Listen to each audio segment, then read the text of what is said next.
T-minus 20 seconds.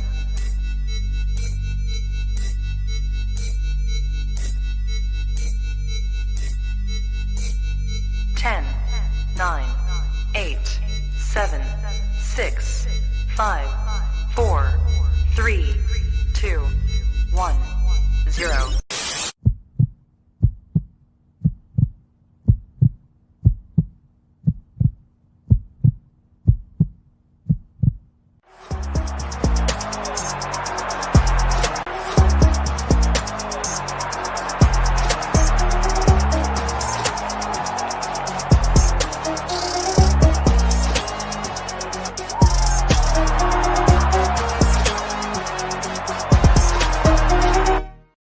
Hello, everybody, and welcome back. It is time for week 11 of Out of the Tunnel.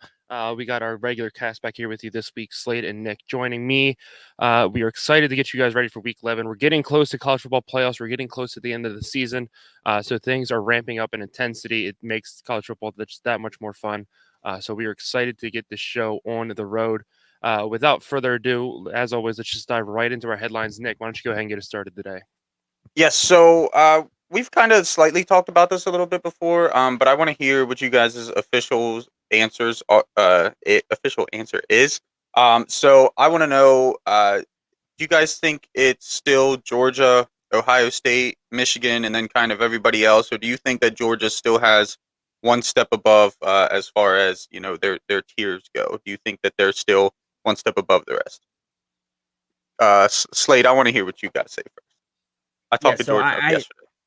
I think that it's still a three-team race. I think that we saw that it was gonna be Georgia or Tennessee that was gonna end up being the number one team coming out of that side. I mean, obviously that's just how it works, but that game last weekend was gonna decide who was gonna be sitting in the SEC championship game at the end of the season. I think that they came out very strong. Tennessee, Hendon Hooker, I mean, he played maybe 2.5 quarters.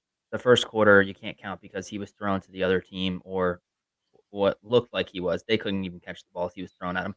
But, yeah, it was just a rough day. I think that we're gonna see the same thing when it comes to Michigan, Ohio State. I think it's gonna end up being a two-team race. I think all 4 teams could realistically be, very strong contenders if we were looking at, like, an 8-team playoff, but because we're looking at a 4-team playoff, I think that there's only gonna be room for 2, so right now, I'm gonna say it's OSU, Michigan, and Georgia in that top tier, and then everyone's kinda a little bit behind them, but I think eventually either Michigan or Ohio State is gonna get bumped back just due to rankings when they play that game in 2 weeks, I think.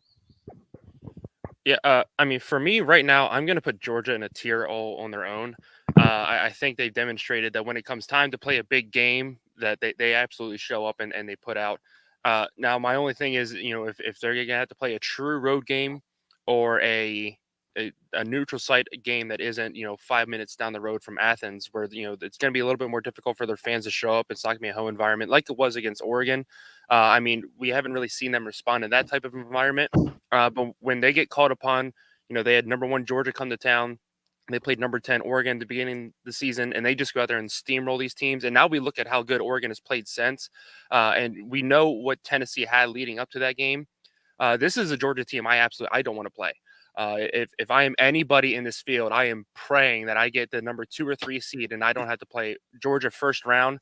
And I definitely don't want to play them in the SEC championship game. I mean, it's looking like we're going to get maybe LSU or even Ole Miss sneaking into that game against Georgia. So that's definitely going to be interesting to watch. But just how dominant Georgia has been, I think it's them a step above even Michigan and Ohio State. I mean, we saw how Michigan fared against them last year in the playoffs, and we thought that was a really good Michigan team. This Michigan team, if you're asking me, their running game is better, but their passing game is taking a step back. McCarthy can definitely throw the ball better. There's just a lot of times where he doesn't show that, and I think Georgia's defense is, we thought they might regress after losing a bunch of guys to the NFL last year. But the way they have played all season has been outstanding. It's scary to watch, and this is a team in no way, shape, or form do I want to play, the rest of the season. Yeah, I kind of agree with you. So I had said numerous times that I think that it's Georgia, OSU, Michigan, and then everybody else. But especially after watching that Tennessee game, I think that Georgia is still on another level. it's a very close another level. Like it's just kind of one step above. I've made the comments before about Georgia's offense being more efficient and not necessarily elite. They're good. They're definitely good. They move the ball. They keep their defense off the field, which is, when you got a defense like that is very important. And it's very hard to move against a defense when they continuously get rest on the sideline. But I just think that efficiently paired with the stingy and the oppressive defense makes them that one step above. Because when we look at Michigan or Ohio State, we've seen times this season where one or the other might stall out. Now, yeah, I know you think back to the Georgia Missouri game. You probably think, well, what about that? I give one team or every team at least one game a year where they can slack off a little bit. If you take that game out, Georgia hasn't slacked at all this season. So again, I think they're that one tiny step above. But when you think about college football, like the difference between those 4 playoff teams and the teams down usually aren't that much. Now you start getting to the bottom of the top 25. Yeah, obviously the gap's bigger, but that little bit of difference in talent level and just overall everything can make a huge difference in college football. So. Yeah, absolutely. Slade, let's move on to you today. We got a little bit of a uniform discussion with you. Yeah, so obviously it's salute to service this weekend, so a lot of teams are participating in that part of the helmet game and uniforms and just about everything. I mean, but something we're seeing this weekend is Western Kentucky is unveiling new all black helmets with their kind of like goofy mascot, almost like the Flyers mascot looking. He's got just a red blob on the side of Okay, the well, helmet. first of all, don't put them in the same category ever again. No, they are completely different people. One is actually a good mascot, okay? And it's not the Oh, Flyers. you like Gritty? You like Gritty? Oh, okay, never mind. Speaking of Gritty, we should see George out in his grass there. I know he's got the lake behind him. I think the Maybe debate later. here that I'm looking for is Western Kentucky versus Marshall's helmets. Now, Marshall has a really, really cool helmet this weekend. They are doing the salute to the 75 people, I think, that died in the plane crash in 1970. We got to see the movie We Are Marshall after that. But it's a really cool helmet. It's got the names of every single person that did pass in that plane crash on the top of the helmet. It's got like that metallic kind of chrome look to it. It's just really cool. I was wondering which one do you guys think is the better unveil for this weekend? George. Oh, he looks like he might have first. All right. Nick. Well, while we wait on trying to get him back here, no, I really like Western Kentucky's helmets this weekend. I think it's kind of a mix of basic, but also it's different. It's something new to see. It's a big deal to them, which is always like as dumb as it sounds. Sometimes new helmets, or just different helmets, that different look in uniform can get a team to play completely differently. So hopefully that gives them a spark. But I got to give it to Marshall's helmets. Even if you take off the names of all those people, it's still a cool looking helmet. It's very flashy. Kind of something that we don't see a whole lot with Marshall. So it's definitely it sticks out to me more than the Western Kentucky helmet does. But I'm a fan of both of them. The Western Kentucky mascot, he reminds me of. We just lost George, but that's all right. He'll be back. He reminds me of. I can't think of his name, but the one McDonald's character. I think he's purple, if I remember correctly. I don't know. I haven't seen him in years, but that's kind of what it makes me think of. But no, I do enjoy both helmets, but I definitely got to give it to Marshall on this one. Let me see here. Oh, George's computer has completely froze. Um, Well, so what we can do what do you think about the helmets?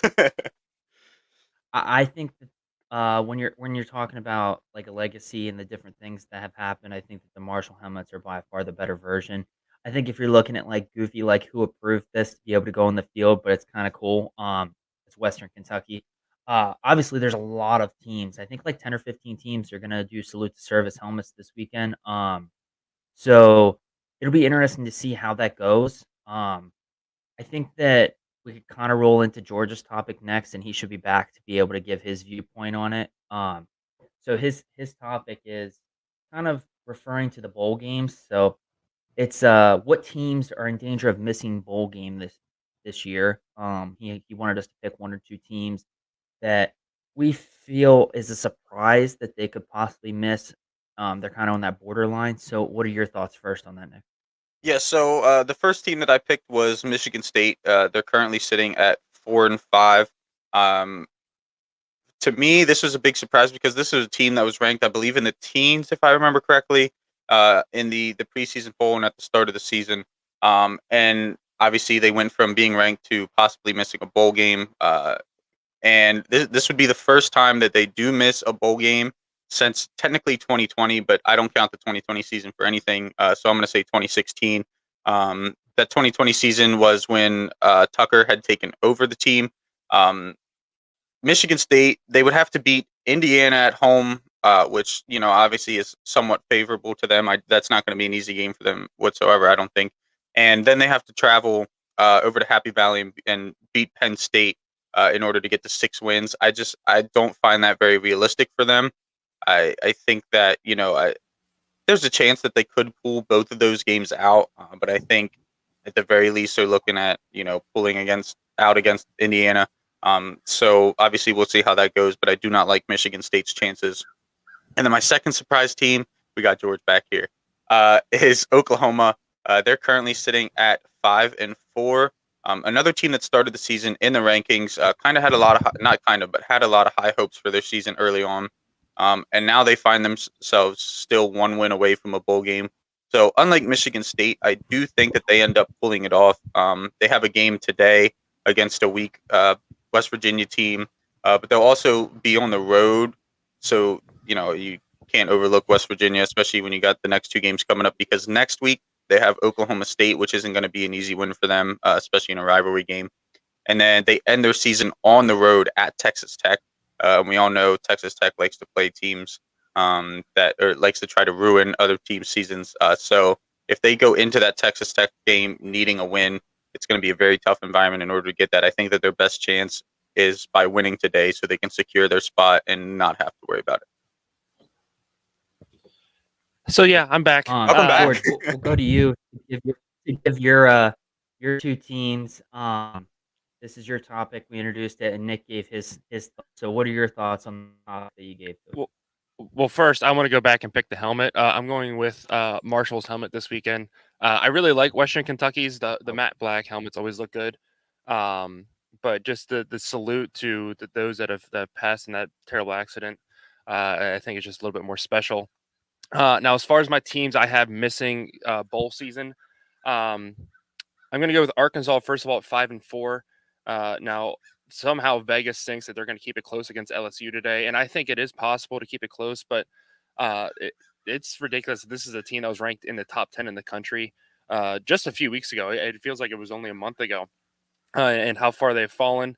They do not have an easy schedule the rest of the year. I'm also going with Miami. They're currently 4-5. They do not have an easy schedule the rest of the year. I can see them picking up 1 more win, but they have Pitt and they have Clemson left. And those are 2 teams I don't see Miami getting past. Another team I'm going to put in this section is Texas Tech. 4-5 right now. They still have a grueling schedule left. They play Kansas this week, and I think this is a Kansas team that can absolutely go down there and beat them. And I believe they still have Oklahoma left as well. And Oklahoma's fighting to, or unless they got it last week, I can't remember, but they're fighting to get the bowl eligibility as well. So it's going to be difficult for them to pick up 2 wins there to get to their bowl eligibility. And the last one is Iowa State, who is also 4-5. Again, just too difficult of a schedule left for them. They have let too many one-score games slip away from them. And I think they're going to find it just too difficult to get into bowl eligibility this year. So I'm going with Iowa. I think that all the teams mentioned very, very good picks. I think Iowa is sitting at 5-4 right now. They have Wisconsin at home. It's an even spread. I think they could easily pick up that win or lose. I mean, they've just so many close games this season. Their defense is very good. Their offense just cannot get the ball past the 50-yard line, it seems, because they can't even get close enough to kick a field goal. Next week, Minnesota, who is kind of depleted due to their quarterback being out. I don't know if he's coming back or if that was season ending, and then they end against Nebraska. I'm sure Tony would like for Nebraska to end the year with a win, and so I think that it's going to be a very difficult road for them. I think they could easily lose 2 of the 3. Yeah. So moving on, let's go ahead and get into our cash out picks as always. But first, I want to take a look at the standings. So Nick, Slade, and I all talked about this last week. We got some feedback for once. So if you look on the left, this is the standings if we did not include the strength of schedule multiplier like we do now. And on the right is the normal standings. So as you can see, it really affected Tennessee. Clemson fell either way, which they absolutely deserve to. I can't believe they were. But Alabama gets to stay up towards the top in both standings. So, I mean, it is what it is. I mean, when you play Vanderbilt every other week and you get to beat teams by 55 points, it helps. So you guys look at both of those. You let us know what you think is better and what we're going to use moving forward. But, Nick, let's go ahead and get into your cash-out picks. I'm sorry. Let's look at the standings and then the cash-out picks. Slade and I are officially tied at the top of the standings. It was a rough week for all of us last week, except for Jesse. Jesse goes 7-3. The best of us went 5-5, and Slade went 4-6. So Slade and I are tied at the top of the game picks, and Nick is 5 games back. And cash out, I'm just going to stop giving my cash out picks after this week. But Nick, let's go ahead and get your picks. Yeah, so up first, I had to go with Ole Miss. I know that's probably going to be a little controversial here, especially with you two. I know you're not big on the Ole Miss bandwagon. But I think the spread is slightly disrespectful. This is in Ole Miss, and I think this is Lane Kiffin's best chance to beat Nick Saban. Between Bama, being down this year from what they normally are, Bama looks like a normal college football team this year. And I think that Ole Miss has a lot of momentum going for them. I think that they want to keep their slim playoff hopes alive. And the only way to do that is to win out the rest of the season. And you have a chance to beat your former head coach, in a game that you kind of blundered last year with the whole popcorn line. I know I make fun of it all the time. So I think this is a good chance for Lane Kiffin to get it done. And I think that if there's a year for him to get it done, I think that this is his best chance. And up next, I have TCU plus 7.5. We've talked about this before. I think, again, that this spread is a little disrespectful. You have the number 4 ranked team in the country against a very inconsistent Texas team. We see Texas look like they could be a playoff contender one week and then look like they don't belong in a bowl game the next week. I think it is slightly more realistic of a spread than what the Bama spread is, but I also do think that TCU covers and possibly has a chance to keep it close and maybe steal the win, keep their playoff hopes alive if we get the more bad version of the Texas. Yeah, Slade, let's go with your picks, even though the headline says your picks anyway. So I went with Washington. I know that's going to be a surprise, maybe, because they're going up against Georgia's Oregon Ducks this weekend. I think 13 points is a little bit of a stretch, honestly. I think that more of a touchdown difference would have been a better spread for this game. I mean, both teams are going into this. I think Oregon has, 1 loss, and Washington has 2. They maybe haven't had the hardest of competition, like, throughout the entire season, but can't talk much because my other pick is Maryland plus 10 against Penn State. I think it's going to be a much closer game than 10 points. I think that Maryland has played every ranked team this season to like that 3-point barrier the entire game. Maybe the team scores in garbage time to kind of, it's not garbage time if they're that close, but the team might score at the very end of the game. But aside from that, Maryland has played very tight games this entire season. I think they're 6-3 right now, and it just shows that they're a really good team. They're just in a very difficult conference. And so I look for both those games to be much closer. Yeah, I do agree with your Maryland pick. I don't know. I have a feeling this game is going to be a lot like the Illinois Penn State game from last season. Hopefully not 9 overtimes or anything like that, but just like a really low scoring back and forth affair, and difficult to get the ball moving a lot. As far as my cash out picks, I'm going to go with the TCU Texas over 64.5. They do not have great defenses, either one. And Texas really seems to struggle, especially in the second half of games. I can see this being a 31-10 game at half because TCU likes to fall behind and then mount a comeback. And then I see this maybe even going to overtime, but I have the over 64 hitting. And the Kansas Texas Tech under at 64. Kansas's defense has really improved throughout the season, and we've definitely seen spots where Texas Tech's offense will struggle. Kansas is coming off a big win last week. They got to bowl eligibility, and their coach said, this is the best our defense has played all season. And I think this Texas Tech team is a step back from that Oklahoma State team. So I can see Kansas holding them to 2 or 3 scores, and only needing 4 to win. And I think that's what's going to happen today. So that is our cash out picks. Let's go ahead and move on with the show to upset alerts. Nick, let's go ahead and get yours first. Yeah, so up first here, I think this is the second time this year I've done it. Maybe it's the third time, but I'm going with Alabama. I talked about the spread a couple minutes ago, but I think this Ole Miss team has a really good chance of keeping their very slim playoff hopes alive. Lane Kiffin's no dummy. I'm almost positive that he's learned from that learned his popcorn lesson. He knows if his team wants a chance to be included on Selection Sunday, even if it be minimal. This is a must-win game.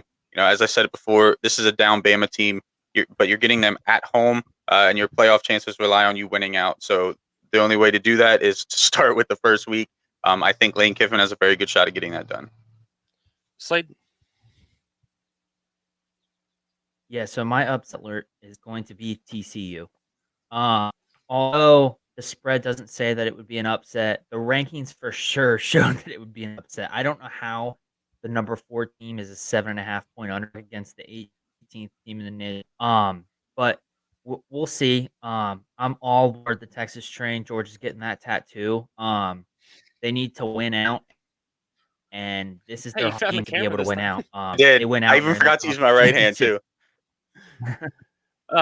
But yeah, we're going to talk about that Texas TCU game here again in a minute. My upset alert, there's 2 ACC teams I wanted to do this. I flipped the coin. I got UNC. Wake Forest has just gotten beaten bad the last few weeks. This is a team that all 3 of us got really high on at one point in the season. We thought they should have upset Clemson. I mean, they definitely should have.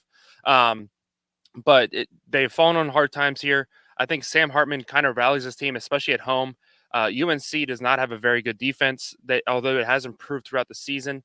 I can see this being a high-scoring game, and I think Wake Forest pulls this one out. The other team I would put on upset alert is Clemson. They play Louisville at home. Clemson got smacked around last week by Notre Dame. This is a Louisville team that we saw was actually really good. They struggled to start the year, and they've kind of turned it on here as of late and started playing a lot better. And I think if Clemson thinks that they're going to have a nice off week, to get ready for the rest of their season, they are sadly mistaken. They might end up with 2 losses, and they might get kicked out of the ACC championship game if they're not careful here. Also, last thing I wanted to say about this UNC Wake Forest game, we will talk about here in a minute, but if UNC wins, they will punch their ticket to the ACC championship game, so they definitely have some motivation for today. And now it is time for the favorite part of the week. It is time for our game picks. First game up, we have Maryland at Penn State. This is 3:30 on Fox today. Penn State is a 10-point favorite. The over-under is 57. Nick, we know who you're going with, but why? Yeah, so I think in the Big Ten this year, to kind of stay along our theme of tiers here, I think you got OSU and Michigan there at the top, and then you have Penn State, arguably Maryland. We've seen some rough patches, but arguably Maryland, and then kind of everybody else. I think that there's some teams next year that could definitely, be up there in that kind of middle Penn State, Maryland level. But as far as this year goes, these are kind of the 2 teams under OSU and Michigan, in my opinion.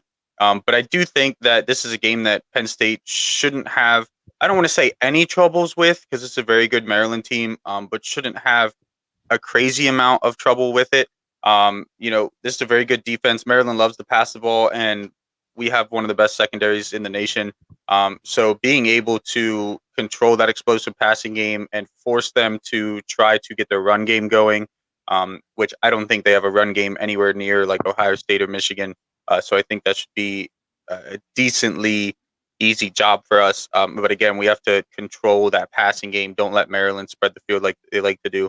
And our offense should be able to move the ball and keep our defense, on the sidelines against a good but not great Maryland defense. All right, way to take a 30-second pick and make it 5 minutes. Slade, who are you taking? Yeah, I'm going with Penn State. I think, like my upset alert, I think this is going to be very close. I think Penn State is a very good team. I think that they need to bench Sean Clifford, and I think that Maryland's really good at playing very good against good teams. They play kind of crappy against the Joe Schmo teams, so I think this is going to be very close. I'm taking Maryland here. One, just to be nice to Slade and Nick, but two, I do, like I said earlier, I think this is a game a lot like the Illinois game last year for Penn State, where it should not be close at all, and then all of a sudden, but I think Maryland is a little bit better than Illinois, obviously, or Illinois was last year. Illinois is a very good team this year. And I think Maryland is able to keep it close on their own. I don't think they need Penn State to play down to the level. Like we said, whenever they play a highly ranked team, they bring a lot to the table. Kind of back to what Nick said with the tiers, they could absolutely be on that tier with Penn State. It's just they choose not to be a lot of weeks. Like they went to Wisconsin last week and got throttled up and down the field. And so I think they really want to turn their season around. They have a huge matchup next week against Ohio State. I pointed out that matchup multiple times. But I think they definitely keep it close against Penn State today. Next game up, we have I almost said at Michigan State, Appalachian State at Marshall. This will be 3:30 on ESPN Plus. App is a 1-point favorite to start today. The over/under is 47.5. Nick, who do you got? Yeah, so my gut wanted me to go with App State, but after doing a little research here, so Marshall boasts the number 11 defense in the country. They're great at forcing teams into obvious passing downs by stuffing the run, much like Coastal did to App State last week. And they're top 5 in all metrics when it comes to passing down defense. So App State relies on their prolific offense to move the ball and score points. And I don't think that's going to be easy for them today. Marshall's going to do a great job at forcing them into those passing downs. And obviously, once they're in those passing downs, they do a great job. I'm going Marshall. Slade? For the same reason, I'm kind of taking App State. I think that because of their game last week against Coastal, I think they're going to be able to fix up those problems, and they're not going to have it happen 2 weeks in a row. So I think App State's going to get the job done. Yeah, I'm going to agree with Slade. I'm going to take App State as well. We've seen this throughout the season. They have a tough loss, especially on the road, and then they bounce back. This is a team a lot of people had high hopes for, especially after beating Texas A&M, and they had that thrilling win over Troy.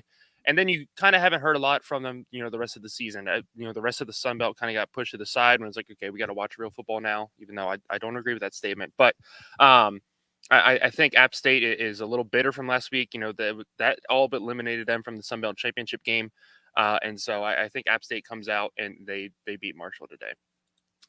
Next game up is Slade and Nick's favorite game of the week. We have Alabama at Ole Miss. This will be the 3:30 game on CBS. Alabama opens as 11.5-point favorite. The over/under is 65. Nick, who do you got? Yeah, so I'm going Ole Miss, and I already said everything I needed to say. Slade? So this is not my game of the week, to be very clear. That's Our in game of the week is Texas. at 7:30. I do like that this game is at 3:30 because by the time Sean Clifford throws the second interception, I can switch it over to watch this game. I think Ole Miss is going to get this done. I think that the 11.5-point difference is a stretch. I think Alabama is going to come out hot because they just had a rough week last week. But I think Lane Kiffin, he knows that he's not going to get too cocky with things. He went on the Paul Fine Bunch, or however you say that guy's last name, and he basically said about how he told Nick Saban and his wife that Paul Fine hates them, just to kind of rile him up. So I think Lane Kiffin's getting it done. I'm taking Alabama. We've seen this time and time again. Alabama gets a tough loss either on the road or at home.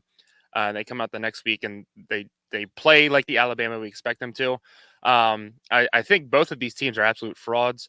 Obviously, Alabama has that second loss to kind of prove it, but I think Ole Miss is even more of a fraud. We saw this team go into Death Valley with a lot of high expectations for them, and maybe this year they can challenge Alabama, and they just got throttled by LSU.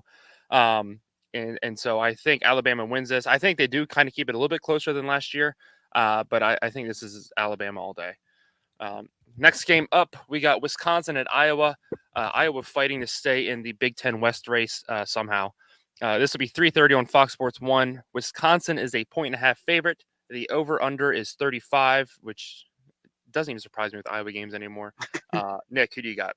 Yeah, so I'm going to go ahead and apologize already for the explanation I'm about to have here. It's not terribly long, but slightly long. So I'm going to go Wisconsin in this. I think the game's going to come down to three things. I think it's going to come down to run game. turnovers and penalties, and passing situations. So who can control the line of scrimmage? Both run defenses are very stout. I think Iowa's gets the nod as far as how efficient they are in stopping the run. However, Wisconsin's front seven are not going to make it easy on Iowa's freshman running back, Caleb Johnson. When it comes to turnovers, that's a big issue for Iowa, and penalties is a big issue for Wisconsin, which is why I kind of lumped them both together. Both of those things are going to deal with the passing situations that they get into. I think that Wisconsin can put pressure on Petras and get Iowa into third and longs, and penalties are going to plague Wisconsin and force them into third and longs. The tiebreaker for me here is again those passing situations. I have to give the edge to Wisconsin there. The front seven of Wisconsin pressuring Petras is going to force turnovers on obvious passing downs, and I think that Wisconsin is going to be able to overcome some of their penalties to be able to keep moving the ball, convert more third downs, and I think that's going to be just enough for him to walk out with the win. Slade? I'm going with Wisconsin. Yeah, same here. Listen, I got to make up my picks, all right? I got to get serious. I'm behind. Moving on, we have the University up north playing Oregon at 7 p.m. on Fox today. Oregon is a 13.5 point favorite. The over-under is 72.5. Nick, who do you got? Yeah, I got Oregon. And to be opposite of my last one, not to get into nitty-gritty here, making it simple, Oregon's playing at home, and I think they heavily outmatch the Huskies as far as talent on the field. So I got to stick with Oregon. They keep their playoff hopes alive. Slade? Yeah, I had to burn that Oregon jersey that I wore 2 weeks ago, so I'm going with Washington. Yeah, I mean, obviously, I'm taking Oregon at home. I think they set this up to be a huge matchup against Utah next week. I think College Game Day goes back there. I think it's going to be Lee Corso's final episode next week. But it's going to set up a huge matchup with Utah. The winner of that will go to the Pac-12 championship game. So huge expectations on the line. But this team has been incredibly focused all week on Washington. There hasn't been a single word about Utah. They understand how much they hate Washington. They want to go out there and bury this team. I'm just thankful that RG3 is not calling the game because I cannot stand listening to him call Oregon games or any football game for that matter. But I think Dan Lanning came out and gave this team a boost of confidence this week. There's rumors flying around that he was going to Auburn. He was the first coach I've ever heard come out and vehemently, that's probably not how you say that, but absolutely denied the allegations that he was going to Auburn. And the way he said it, I think gave this team a lot of confidence. They went out, they had a lot of fun last week against Colorado. I think they can continue that. And I don't think this is close. I'm giving it 4 scores. Go Ducks. Oh, calm down, Abe Lincoln. Next game up, we have Baylor and Kansas State. Nick, who do you got? Yeah, I got Baylor in this one. It's going to be run game versus run game. K-State has Deuce Vaughn, obviously, and Baylor, they have a kind of newly realized two-headed monster in their backfield with an improving offensive line and an improving offense overall. K-State does have some worrisome QB controversy. I think that was kind of what led me to Baylor in this.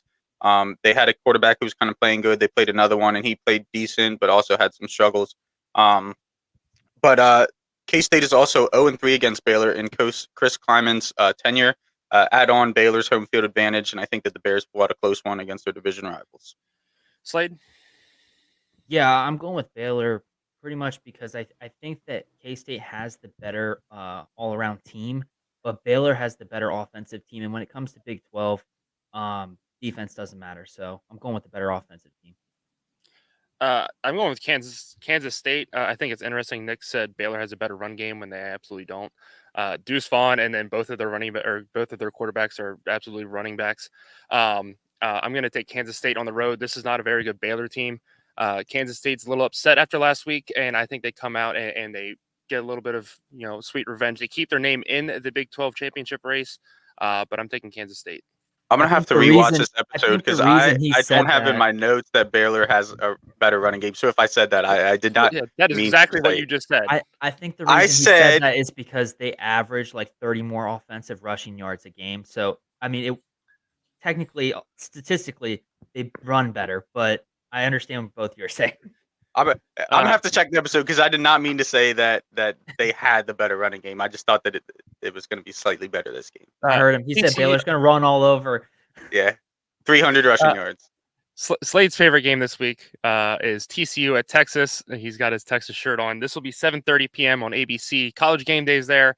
And the atmosphere in Austin is actually, might be able to hear the crowd chant this week.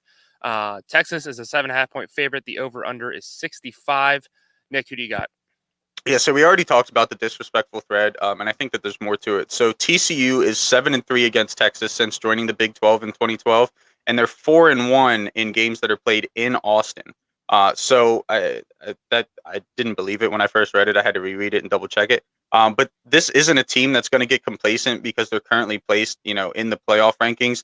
They've beaten 4 ranked opponents this year, and I think they add a 5th today. Horns down, baby. Slade?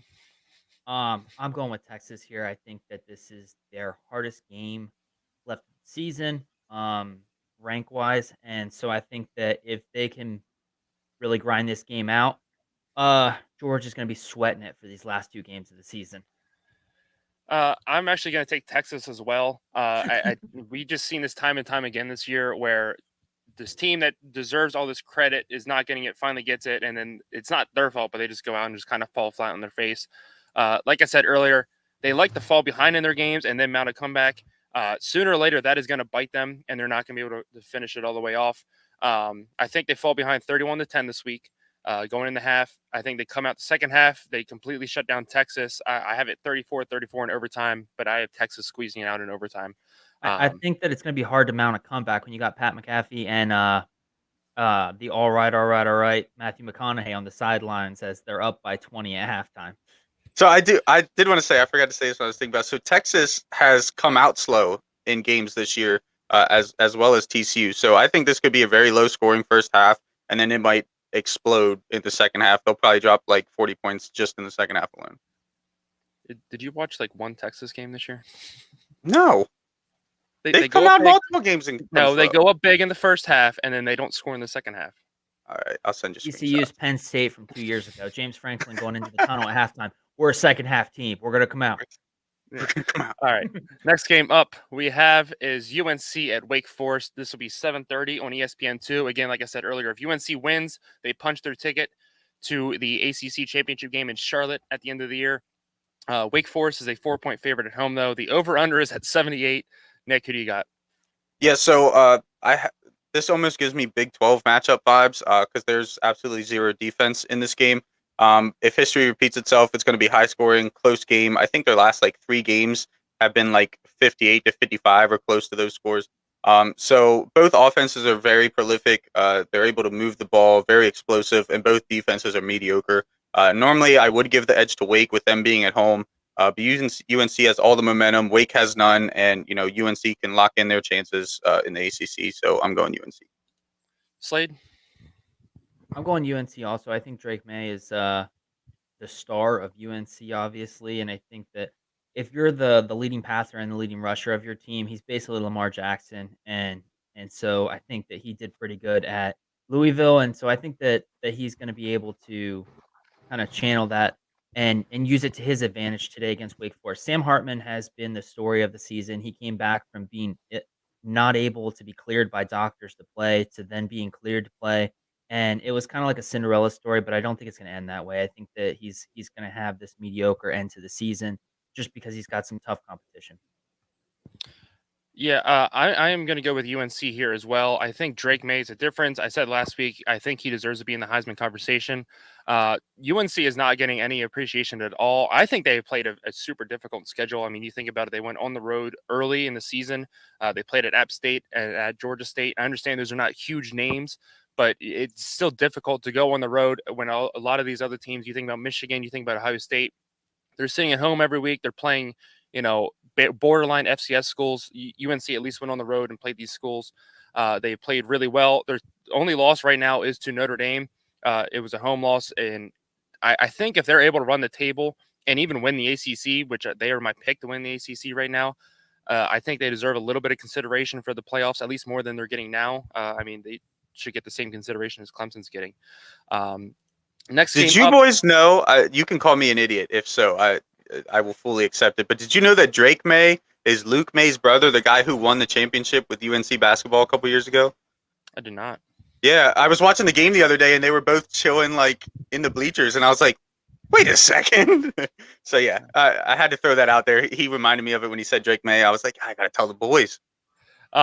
Next game up, we have a newly ranked Florida State at number 23 visiting Syracuse, a team that has fallen off the face of the earth. This will be 8 p.m. on the ACC network. Florida State is a 7.5-point favorite. The over-under is 51. Nick, who do you got? Yeah, so I know that Florida State's record does not necessarily reflect this, but they are one of only 4 teams to be ranked in the top 20 of total offense and defense. The other 3 are Georgia, Ohio State, and Bama.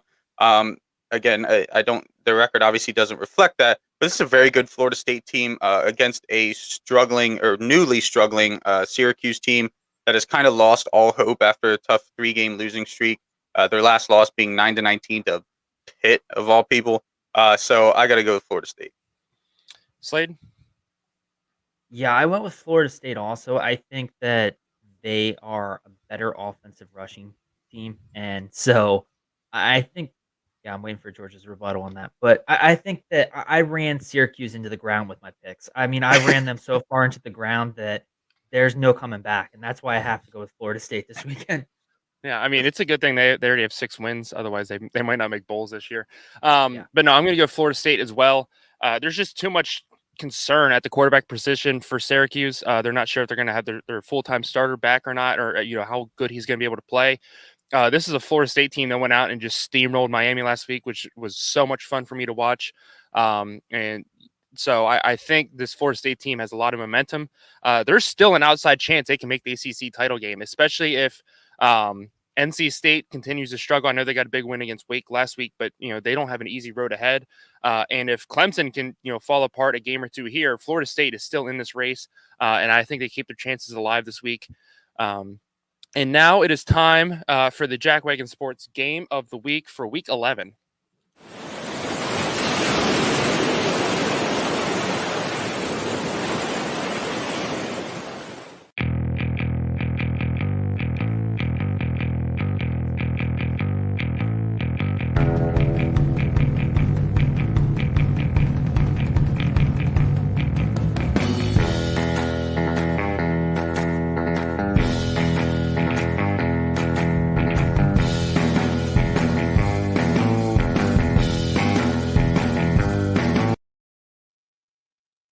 So game of the week is UCF at Tulane. The winner of this game will punch their ticket to the AAC championship game in a few weeks. And before we get into our picks, I just want to say those were the 2 hardest teams I've ever had to put together a video on. There's 0 video footage on either of them on YouTube, and every hype video for UCF is just them at practice. So thanks for making it difficult on me. But this game is 3:30 on ESPN2. Tulane is a 1.5 favorite. The over-under is 54.5. Nick, who do you got? Yeah, so I got to go with Tulane here in a game that is obviously going to shape the AAC championship. This game is maybe as evenly matched as I've seen a game this year. Offensive and defensive similarities, both sides of the ball, they almost mirror each other. This game comes down to home field advantage, in my opinion, and the Green Wave spoiling UCF. UCF has kind of had the spotlight in the AAC, maybe not every year, but definitely a couple of times in the past couple of years, and I think Tulane takes that away from them this year and kind of takes control of their own destiny in the AAC. Slade? Yeah, I'm going with Tulane also. I think that them, along with Liberty, have really surprised me this season. And so I think that they're just going to continue to ride this until the end of the year and really be able to get the win today. Yeah. I'm going to go with Tulane as well. I'm riding the Green Wave. I'm not a surfer, but I like the boogie board, and that's what the Gulf Coast is good for. But I really think UCF has gotten lucky a lot of the past few games. They really squeaked out a win against Memphis last week. I think Memphis absolutely had them dead to rights and just couldn't pull off the upset. I think this is the Tulane team, though, as well, that has gotten lucky, but they have also gone on the road. They've played really tough teams. They beat Kansas State at Kansas State earlier in the year, and a lot of people forget about that. And I think this team continues to be the top group of 5 school and gets themselves into a New Year's Six Bowl, which I think they absolutely deserve. And so that is our game picks for this week. Before we wrap up the show, just want to say happy birthday to my sister. It is her birthday today, so happy birthday, Amy. And also, Nick, I went back and looked. In Texas, out of the 9 games they have played, Only 3 of them they had a slow first half. Okay, So I said some. I didn't say all of you're them. right. You're right. I'm just saying it's hard to say teams start slow when they beat somebody 49-0 and only scored, I don't know, 42 of those in the first half. Still horns down, baby. That's all. I mean, I agree. I'm just saying. But anyway, that will do it for this week's episode of Out of the Tunnel. Go enjoy your beautiful Saturday. It's 70 degrees here. Bet in on Lake. them and Have says, a I great day. agree. And so I'm very excited for today. It's going to be a great day of college football. Go spend some time with your families, and we will see you guys next week. See you guys. Yes, sir.